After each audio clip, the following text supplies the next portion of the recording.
25 जनवरी 1966 को air India की flight 101 गायब हो गई, जिस पर भारतीय एटमी प्रोग्राम के गॉडफादर होमी जहांगीर भाभा भी सवार थे। खदशा जाहिर किया गया था कि उस भारतीय मुसाफिर तैयारे को मिसाइल से मार गिराया गया या फिर उसके अंदर धमाका हुआ और उसका मलबा 25 किलोमीटर के रेडियस में फैल गया था, ताकि भारत को एटमी ताकत बनने से रोका जा सके। उसकी हकीकत क्या है और कई साल पहले तबाह होने वाले इस भारतीय मुसाफिर तैयारे के साथ आखिरी वक्त में क्या हुआ था, इससे पर्दा उठाते हैं आज इस व्लॉग में।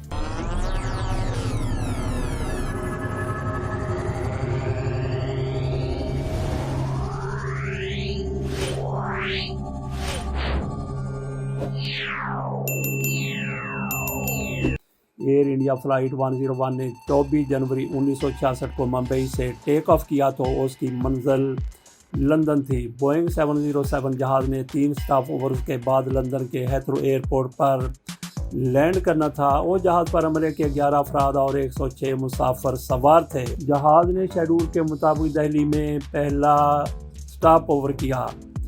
यहाँ से उड़ान भरने के बाद बैरूत इंटरनेशनल एयरपोर्ट पर उतरा। अब उसने जिनेवा एयरपोर्ट में क़याम करने के बाद लंदन पहुँचना था। जहाज़ लगभग 19,000 फुट की बुलंदी पर परवाज़ कर रहा था। उसे एल्प्स और मगरबी यूरोप के बदतरीन पहाड़ी सिलसिले माउंट ब्लैंक से गुजरकर जिनेवा एयरपोर्ट लैंड करना था।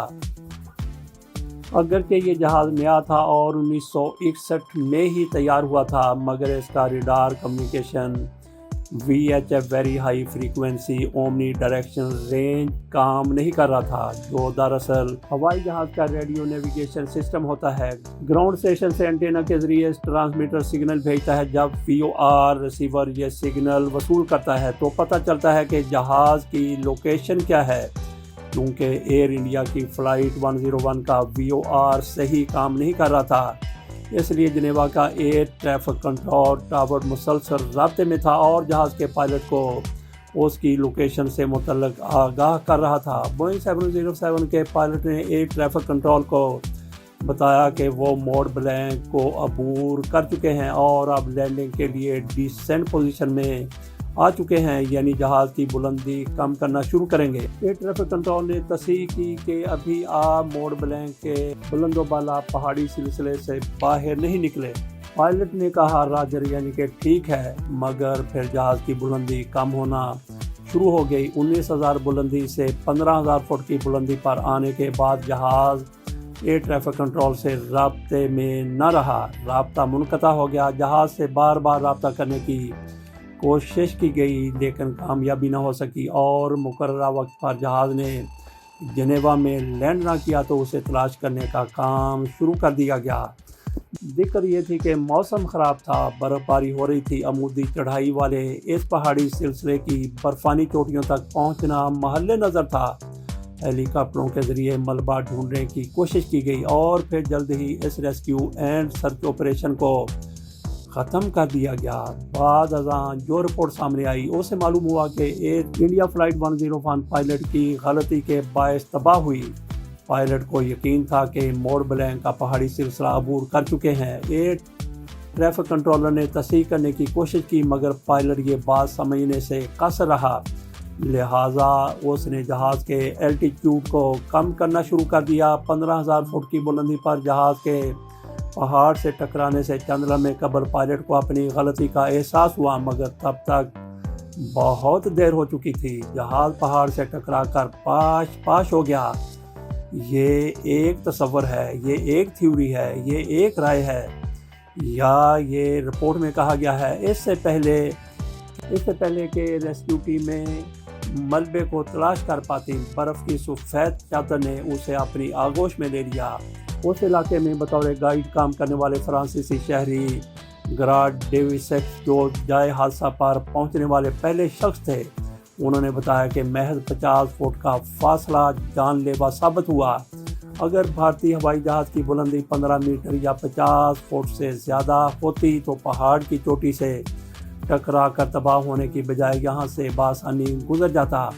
भारतीय बोइंग 707 जिसका रजिस्ट्रेशन नंबर VTR-DMN تھا اسے دنیا کے تیسرے بڑے پربت کنچنجنگا کا نام دیا گیا تھا۔ یہ عجیب اتفاق ہے کہ کنچنجنگا کے نام سے مشہور بھارتی جہاز فرانس، اٹلی اور سوئٹزرلینڈ کے سنگم پر موجود پہاڑی سلسلے میں کھو گیا۔ اسی پہاڑی سلسلے میں بالکل اسی جگہ پر 3 نومبر 1950 کو بھی ایک بھارتی جہاز حادثے کا شکار ہوا تھا۔ اس پر 48 افراد سوار تھے، لیکن تب وہ جہاز کے غائب ہو جانے پر کسی کو یہ خیال نہیں آیا تھا کہ یہ واقعہ کسی تخریب کاری کا نتیجہ ہو سکتا ہے، لیکن فلائٹ 101 کے بارے میں یہی کچھ کہا جا رہا تھا۔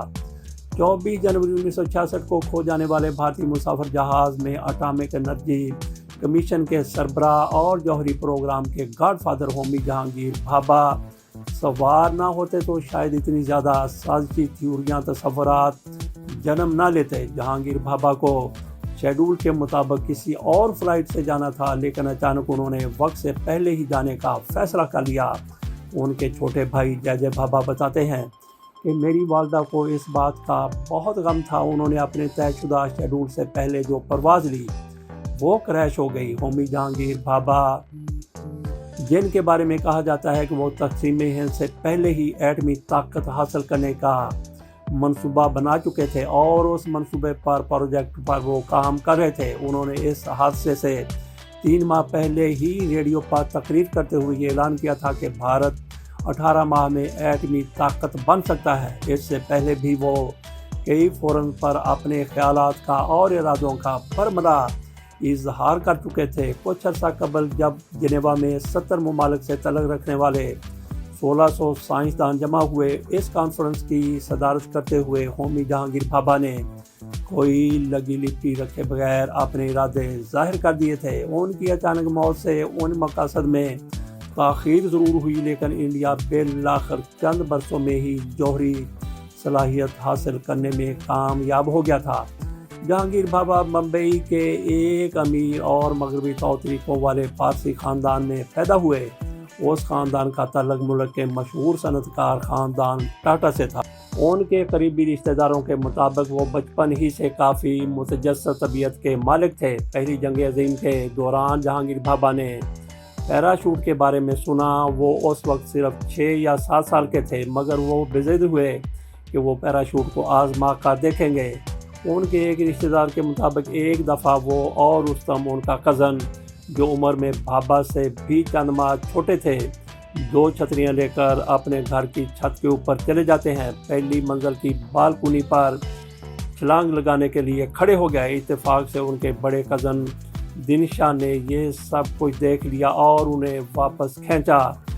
ان کی اس نوعیت کی سرگرمیاں بعض اوقات ان کے والدین کو پریشان کرتی۔ محض ہومی جہانگیر بھابھا کی اس جہاز پر موجودگی ہی سازشی تھیوریوں کو بڑھاوا دینے کی اکلوتی وجہ نہیں، بلکہ حادثے کی وجوہات کا سراغ لگانے کے لیے ہونے والی تحقیقات پر اثر انداز ہونے کی کوششوں سے بھی شکوک و شبہات میں اضافہ ہوتا ہے۔ دی اکانومسٹ کی سسٹر پبلیکیشن 1843 میگزین میں شائع ہونے والی ایک رپورٹ کے مطابق فرانس کے پبلک براڈ کاسٹر ORTF کے ایڈیٹر فلپ ریل اس سرکاری رپورٹ سے مطمئن نہیں تھے، چنانچہ انہوں نے اپنے کیمرہ کرو اور انویسٹیگیشن ٹیم کو جائے حادثہ پر بھیجا تاکہ وہ وہاں بھارتی طیارے کا بلیک باکس ڈھونڈنے کی کوشش کریں۔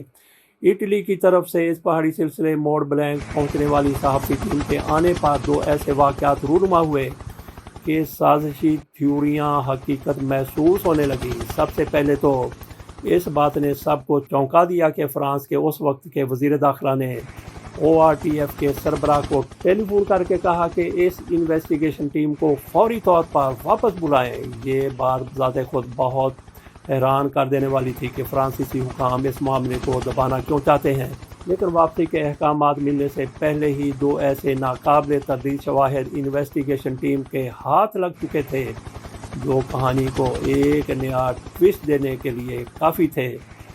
فرانسیسی پبلک براڈ کاسٹر ORTF کی انویسٹیگیشن ٹیم کو موڑ بلینک پر جہاز کا جو ملبہ ملا اس پر 1 جون 1960 کی تاریخ درج تھی، جبکہ بھارتی جہاز کنچنجنگا تو بنا ہی 1961 میں تھا۔ یہاں سے ایک اور پیلے رنگ کا ٹکڑا بھی ملا جو کسی हिसाब से भारतीय बोइंग 707 का नहीं था। इसका मतलब ये लिया गया कि यहाँ 24 जनवरी 1966 को एक नहीं बल्कि 2 जहाज तबाह हुए, आपस में टकराए, क्रैश हुआ। क्या हुआ? अब ये सवाल उठ खड़ा हुआ कि यहाँ तबाह होने वाला दूसरा जहाज कहाँ से आया? एयर इंडिया की फ़्लाइट 101 से मुतल्लिक़ पहली साजिशी थ्योरी यही सामने आई कि ये मुसाफिर त्यारा किसी और जहाज़ के साथ टकराने के बायस तबाह हुआ। ऐसी सूरत में ये सवाल उठ खड़ा होता है कि दूसरा जहाज़ कौन सा था और उसके तबाह होने की खबर सामने क्यों नहीं आई?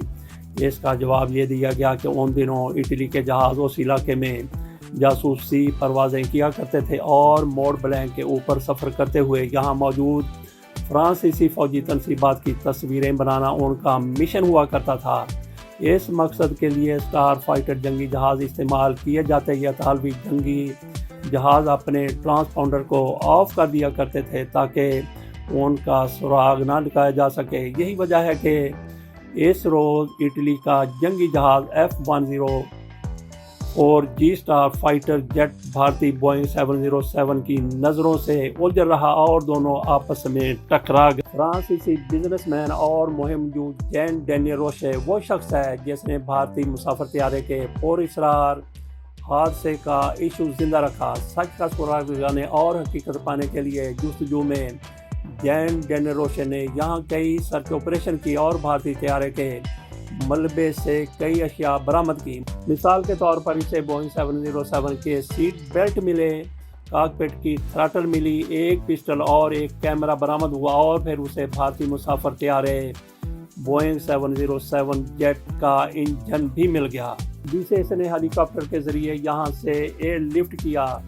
जीन डेनियल रोशे को यकीन है कि फ्रांसीसी हुकाम ने सच को दबाने की कोशिश की, अगरचे उसका अपना मौक़िफ़ भी वक्त के साथ साथ बदलता रहा। पहले जीन डेनियल रोशे का मौक़िफ़ था, ख्याल था कि भारतीय त्यारा जिस पर होमी जहांगीर भाभा सवार थे उसे मिसाइल के ज़रिए निशाना बनाया गया, मगर बाद अज़ाम उसने अपनी राय से रुजू कर लिया और अब उसका ख्याल यह है कि भारतीय त्यारा इतालवी जंगी जहाज़ से टकराने के बाद तबाह हुआ है।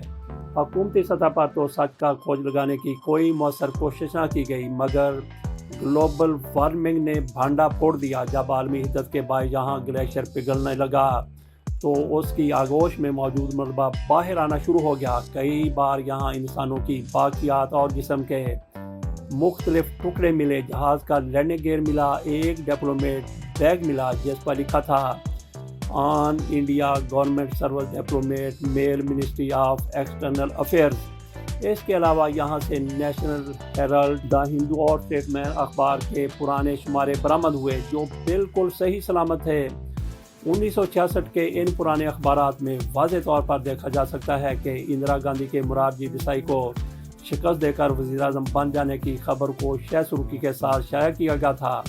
दीगर अशिया के अलावा यहाँ से हीरे जवाहरात और इंतहाई कीमती पत्थरों से भरा एक बॉक्स भी मिला।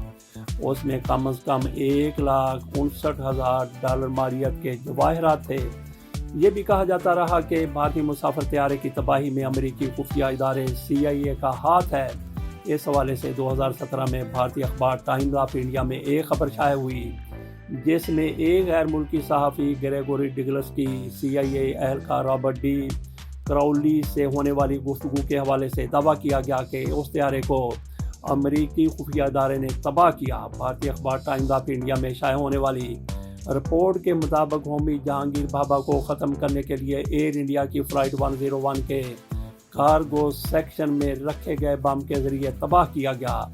इस बार भी BBC जैसे मुहक्किक इदारों की तरफ से कहा गया कि ये सब साजिशी थ्योरियाँ और इनकी हैसियत महज क्या सराइयों पर मबनी है जिन्होंने अधूरे और नामुकम्मल किस्म के शवाहिद की बुनियाद पर जन्म लिया है। ऐसी थ्योरियाँ तब फैलती हैं जब सरकारी सतह पर जामे और नतीजा तहकीकात के ज़रिए तमाम सवालात के जवाबात नहीं दिए जाते। मगर इसका क्या कीजिए कि जहाज़ का मलबा 25 मील के एरिया में फैल गया था जो जहाज़ के फटने से ही हो सकता है।